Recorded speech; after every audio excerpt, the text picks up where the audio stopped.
በአንድ በኩል በየጎዳናው የሚፈሰው የሙዚቃ የሳቅና የደስታ ማዕበል የደመቀች፣ በሌላ በኩል ደግሞ የሰው ልጅ ሕይወቱን በእርጋታና በነፃነት እንዲመራ በሯን በእርግዳ ከፍታ የምትጠብቅ እጅግ አስደናቂ ምድር አለች።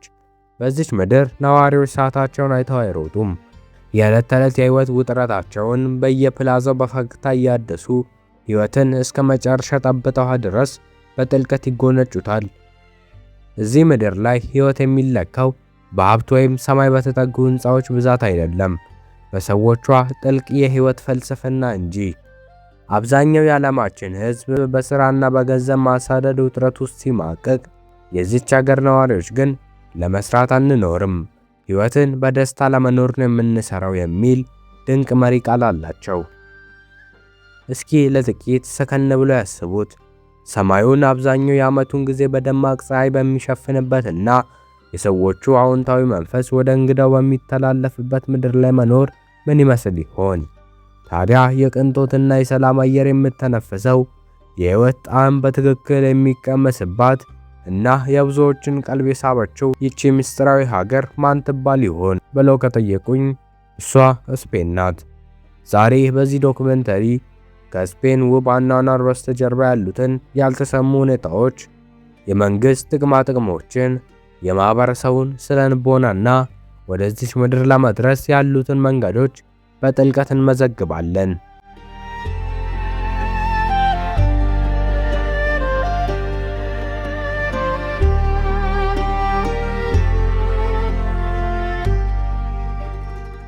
በስፔን ዋና ዋና ከተሞች ከባርሴሎና ጥንታዊና ውብ ጎዳናዎች እስከ ማድሪድ ሰማይ ጠቀስ ሕንፃዎች ስር ሲዘዋወሩ ዓለማችን ከምናውቀው የሕይወት ዘይቤ ፍጹም ተቃራኒ የሆነ እውነታን ይመለከታሉ። እዚህ ምድር ላይ ብቸኝነት ቦታ የለውም። ከምሽቱ 2 እና 3 ሰዓት በኋላ የከተማዋ ጎዳናዎች በነዋሪዎች ይጎርፋሉ። አረጋውያን ከወጣቶች፣ ሕፃናት ከወላጆቻቸው ጋር ተሰብስበው በየፕላዛው ሲያወሩ፣ ሲስቁና የምሽቱን አየር ሲቀበሉ ማየት የተለመደ ሕይወታቸው ነው። ስፔናውያን ማህበራዊ ግንኙነትን ከምንም በላይ አበልጠው ይመለከታሉ። የትኛውም ሰው በቤቱ ተቆልፎበት እንዲቀመጥ አይጠበቅበትም። ይልቁንም በየቀኑ ከሥራ በኋላ ከወዳጅ ዘመዶቻቸው ጋር መገናኘት የሕይወታቸው ትልቁ አካል ነው። ምግብ በስፔን ባህል ውስጥ ከሆድ መሙያነት ያለፈ የማህበራዊ ትስስር ገመድ ነው። ታፓስ በመባል የሚታወቁት ጥቃቅን አሻሻጭ ምግቦች ሰዎች በጠረጴዛ ዙሪያ ተሰብስበው ፍቅራቸውን የሚያድሱበት የሕይወታቸው አካል ናቸው። እራት የሚመገቡት ከሌላው አውሮፓ በተለየ እጅግ ዘግይተው ከምሽቱ 3 እና 4 ሰዓት አካባቢ በመሆኑ የምሽት ሕይወታቸው ረጅም፣ ሰላማዊና የሰዎችን ልብ በደስታ የሚሞላ እንዲሆን አድርጎታል። ይሄ ደግሞ አዲስ ወጥቶ ለሚኖር እንግዳ እንኳን የብቸኝነት ስሜት እንዳይሰማው የሚያደርግ ትልቅ ማህበራዊ ድልድይ ነው።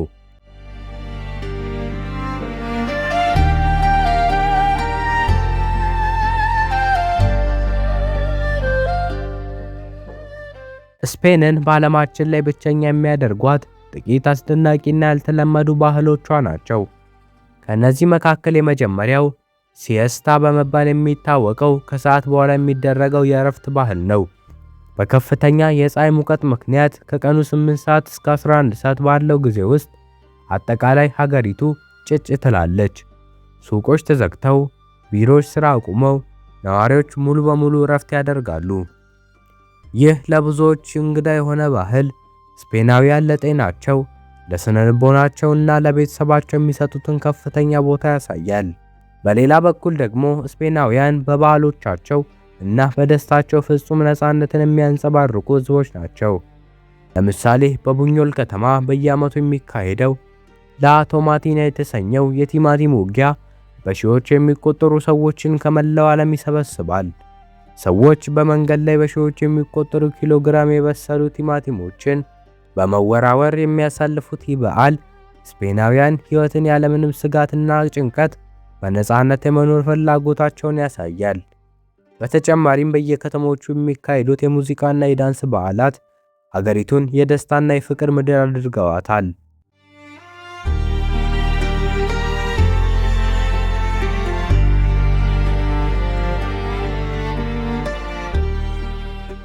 አንድ ሰው የስፔንን ሕጋዊ መኖሪያ ፈቃድ ሲያገኝ ከጀርባው የሚቆመው እጅግ አስተማማኝ የሆነ የመንግሥት ደህንነት መረብ ነው።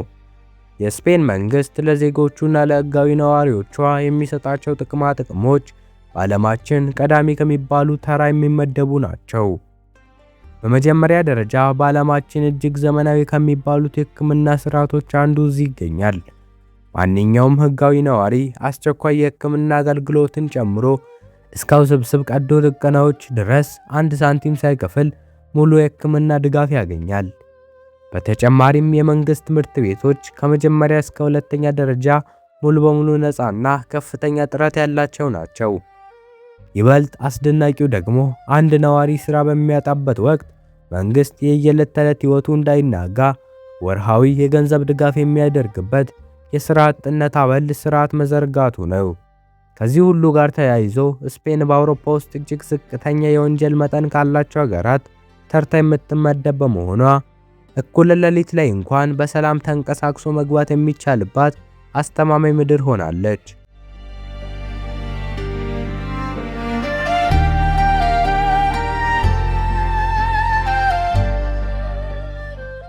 ብዙዎች ወደ አውሮፓ ሲመጡ የሚያስቡት ትልቁ ስጋት የዘረኝነትና የአቀባበል ሁኔታ ምን ይመስላል የሚለው ነው። በስፔን እውነታው ግን እጅግ ሳቢና ሚዛናዊ ነው። የስፔን ሕዝብ ከታሪኩና ከጂኦግራፊያዊ አቀማመጡ በመነሳት ለባዕዳን እጅግ ክፍት ነው። ከሜዲትራኒያን ባህር ማዶ ካሉ የአፍሪካ ሀገራት ጋር ያለው የቆየ ግንኙነት የማህበረሰቡን አስተሳሰብ ለተለያዩ ባህሎች ክፍት እንዲሆን አድርጎታል። በትልልቅ ከተሞች እንደ ማድሪድ፣ ባርሴሎና እና ቫሌንሺያ አፍሪካውያንና ጥቁር ሕዝቦች በማህበረሰብ ውስጥ በጥሩ ሁኔታ ተዋህደው በስራው፣ በንግዱና በትምህርቱ ዘርፍ በሰፊው ተሳታፊ ናቸው። በእርግጥ እንደ ማንኛውም የዓለም ክፍል ጥቂት የግል ጥላቻዎች ሊኖሩ ቢችሉም ስፔን ግን በሕግ ደረጃ ጥብቅ የዘረኝነት ስርዓት ያላትና ሰዎችን በቆዳ ቀለም ሳይሆን በሰብአዊነታቸው የምትቀበል ሰላማዊ ምድር ናት። አብዛኛው ሕዝብ ለውጭ ሀገር ዜጎች ያለው አቀባበል በሞራልና በወዳጅነት የተሞላ ነው።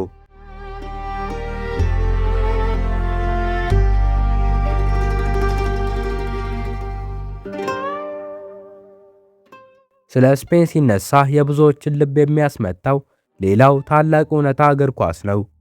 እዚህ ሀገር እግር ኳስ ስፖርት ብቻ ሳይሆን ሁለተኛ ሃይማኖት ነው ማለት ይቻላል። የስፔን ብሔራዊ ቡድን ያበራቸውን የዓለም ዋንጫና የአውሮፓ ዋንጫ ድሎች ጨምሮ ታላላቆቹ የዓለማችን ክለቦች ሪያል ማድሪድ እና ባርሴሎና በሚያደርጓቸው ጨዋታዎች ወቅት የከተሞቹ ጎዳናዎች ሙሉ በሙሉ በደስታና በስሜት ይወጠራሉ።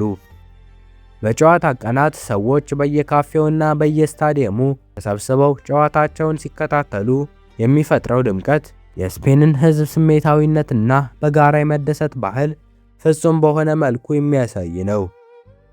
ይህ የስፖርት ትኩሳት የሀገሪቱን ሕዝብ በፍቅርና በአንድነት የሚያስተሳስር የሕይወታቸው ትልቁ ደስታና መዝናኛ ነው።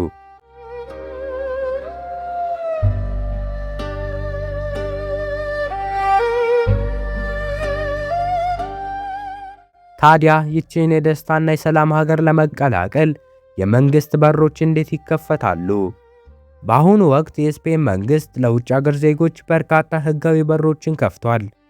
የመጀመሪያውና ለብዙዎች ቀላሉ መንገድ በትምህርት ወይም በቋንቋ ቪዛ ተመዝግቦ በመምጣት በሳምንት እስከ 30 ሰዓት የመስራት ህጋዊ መብት ማግኘት ነው። በሌላ በኩል ደግሞ በኢንተርኔት አማካኝነት የራሳቸውን ስራ ለሚሰሩ ሰዎች የሚሰጠው የዲጂታል ኖማድ ቪዛ በስፔን እየኖሩ የውጭ ሀገር ገቢ እንዲያገኙ መንገድ ይከፍታል። በተጨማሪም በአገሪቱ ውስጥ ለተወሰኑ ዓመታት የቆዩ ሰዎችን ህጋዊ የመኖሪያ ፈቃድ ለመስጠት የተዘረጋው የአይራጎ ማህበራዊ ህግ ለብዙዎች ትልቅ ተስፋና ህጋዊ የመኖሪያ ዕድል የፈጠረ ልዩ ስርዓት ነው። ስፔን የቱንም ያህል ውብ ብትሆን ከመምጣቱ በፊት ሊያውቋቸው የሚገቡ ከበድ ያሉ ፈተናዎችና ህመሞች አሉ። በመጀመሪያ ደረጃ ያለ ስፓንኛ ቋንቋ በስፔን ስራ ማግኘትና የዕለት ተዕለት ህይወትን መግፋት ፍጹም የማይታሰብ ነው። እንግሊዘኛ የሚናገረው በቱሪስት ቦታዎች ብቻ በመሆኑ ቋንቋውን አስቀድሞ መማር ህይወትን ያቃልላል። ሁለተኛው ፈተና ደግሞ የመንግስት ቢሮክራሲ መዘግየት ሲሆን ህጋዊ ወረቀቶችን ማውጣትና ቀጠሮ ማግኘት ከፍተኛ ትዕግስትና ጊዜ ይጠይቃል። በመጨረሻም የወጣቶች ስራ አጥነት ቁጥር ከአውሮፓ ከፍተኛ ከሚባሉት ውስጥ ስለሆነ ከመምጣቱ በፊት በቂ እቅድ፣ ሙያና ዝግጅት ማድረግ ሕይወቶን ከውድቀት ይታደጋል።